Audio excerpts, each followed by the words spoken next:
Dadi, wakati unakuja naomba ufunge macho. Sasa nifumbe macho ili nitembeeje bwana? Uko tayari tuondoke? Fumba macho bwana, please. Nifumbe macho ili nigundue nini? Dadi, nina zawadi yako na kuomba. Nipe hiyo zawadi. Surprise.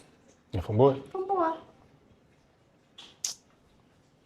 Batuli, mimi nakwambia kila siku wewe nakupa hela, tumia hela, acha kuniwaza mimi mambo ya mazawadi. Yani nishapokea mazawadi mpaka nimechoka. Dadi bwana, sasa uangalie kwanza. Sawa. Haya, takataka gani hizi? Ona.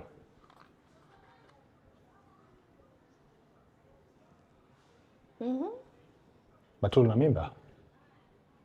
Ndio. Jigara is coming.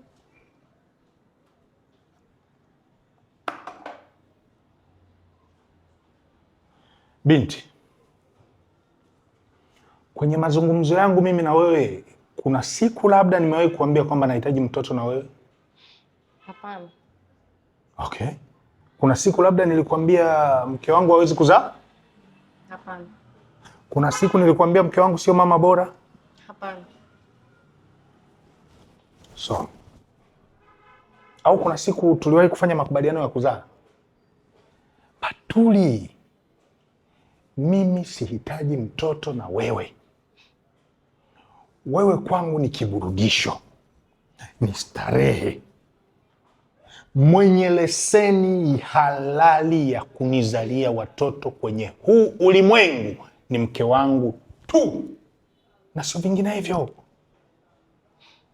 Umechoka ya maisha? Okay, Dad. Batuli, tulia, usinikatishe. Umechoka ya maisha?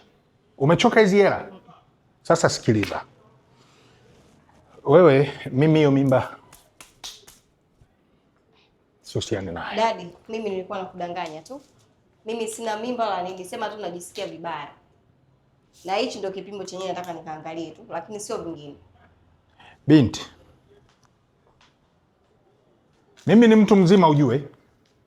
Mambo ya kunipima pima pressure, ipo siku nitadondoka hapa, utashindwa cha kuambia walimwengu. Najua, lakini nilitamani tu kujua mimi nafasi yangu kwako ni ipi. Sikiliza, nafasi yako nimeshakwambia nafasi yako. Wewe kwangu ni furaha, ni kiburudisho, ni burudani, ni amani, ni starehe. Sikiliza, nenda upime ujue nini kinakusumbua ndani ya hilo tumbo lako. Lakini hakikisha mayai yako hayana uhusiano na mimi. You get him? Daddy, kwa hiyo unaondoka serious, umekasirika? Ushanikata mood bwana.